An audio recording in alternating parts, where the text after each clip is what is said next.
আমরা এক নজরে ইমান ভঙ্গের কারণগুলো জানাই দিচ্ছি। এটা খুব দরকারি কথা যে আমরা নামাজ ভঙ্গের কারণ জানি, ওযু ভঙ্গের কারণ জানি, রোজা ভঙ্গের কারণ জানি, কিন্তু ইমান ভঙ্গের কারণ জানি না। ইমান কি ভাঙে না ভাঙে না? ওযু ভাঙলে, নামাজ ভাঙলে সেটা বড় বিষয় না, ইমান ভাঙলে সেটা বড় বিষয়? ইমান ভাঙলে সেটা বড় বিষয়। ইমান কিসে ভাঙে আপনি যদি না জানেন তাহলে জোড়া লাগাবেন কেমনি? ভাঙলে আবার সেটা আবার নবায়ন করবেন, রিপেয়ার করবেন কিভাবে?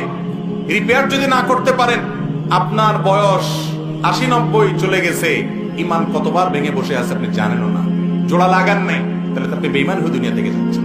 ডেঞ্জারাস না বিষয়টা? এই যে ইমান ভঙ্গের কারণগুলো সম্পর্কে জানা দরকার আছে না নাই? আমি এক নজরে সংক্ষেপে বলে দিচ্ছি। ইমান ভঙ্গের কারণগুলোকে ওলামায়ে কেরাম নানাভাবে ব্যাখ্যা করেছেন। মৌলিক কারণ খুবই কম। এর ভিতরে প্রসিদ্ধ একটা ব্যাখ্যা হলো যে ইমান ভঙ্গের 10টি কারণ আছে। এই 10টি কারণের ভিতরে সর্বপ্রথম কারণ হলো শিরকে আকবর করা, আল্লাহর সঙ্গে কাউকে শরীক সাব্যস্ত করা। আল্লাহকে যেভাবে ইবাদত করছেন একই ইবাদত কোন পিসাবরে, কোন কবরকে করলেন।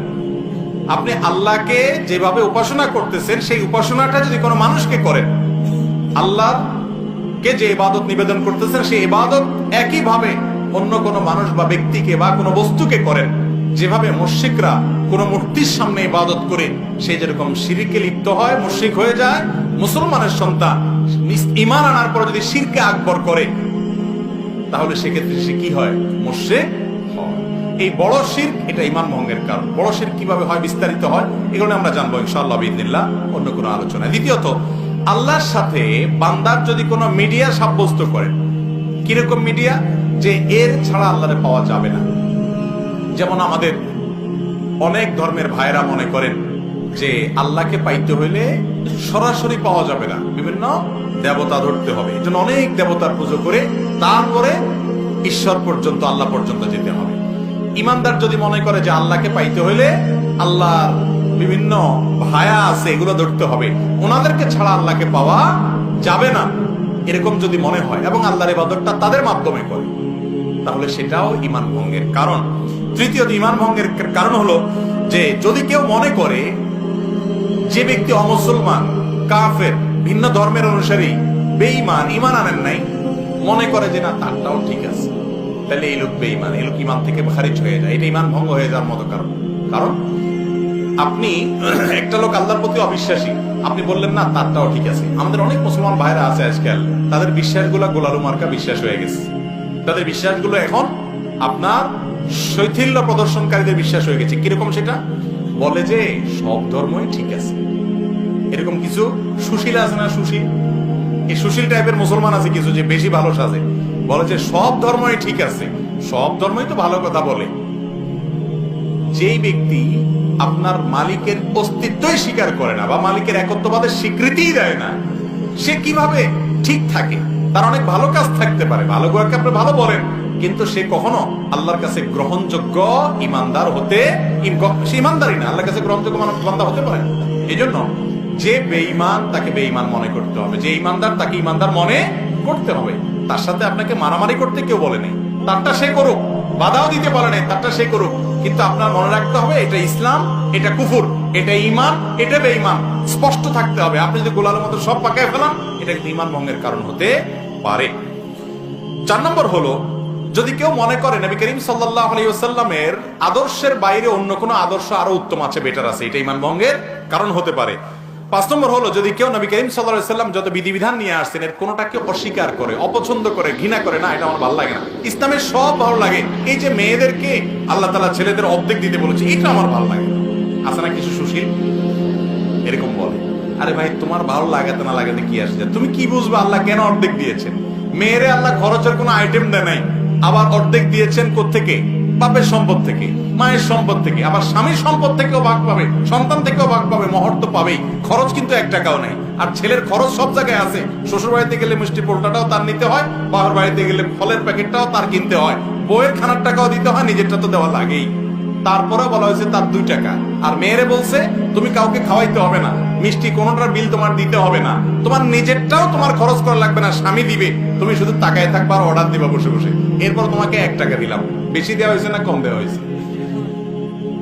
কিছু ভাই আছেন যাদের মাথায় বুদ্ধি শুদ্ধি এত কম, এরা হিসাব নিকার বুঝে না, অঙ্ক বুঝে না, বলে যে ইসলাম মেয়েদেরকে ঠকাইছে, আমার এটা ভালো লাগে না। আপনার বুঝে আসুক আর না আসুক, আল্লাহ তাআলা যা বলেছেন ওর ভিতরেই কল্যাণ আছে, আপনি হয়তো বুঝেন না। আপনি মানুষ হয়ে, সৃষ্টি হয়ে আল্লাহর সব নির্দেশের রহস্য কিভাবে বুঝবেন?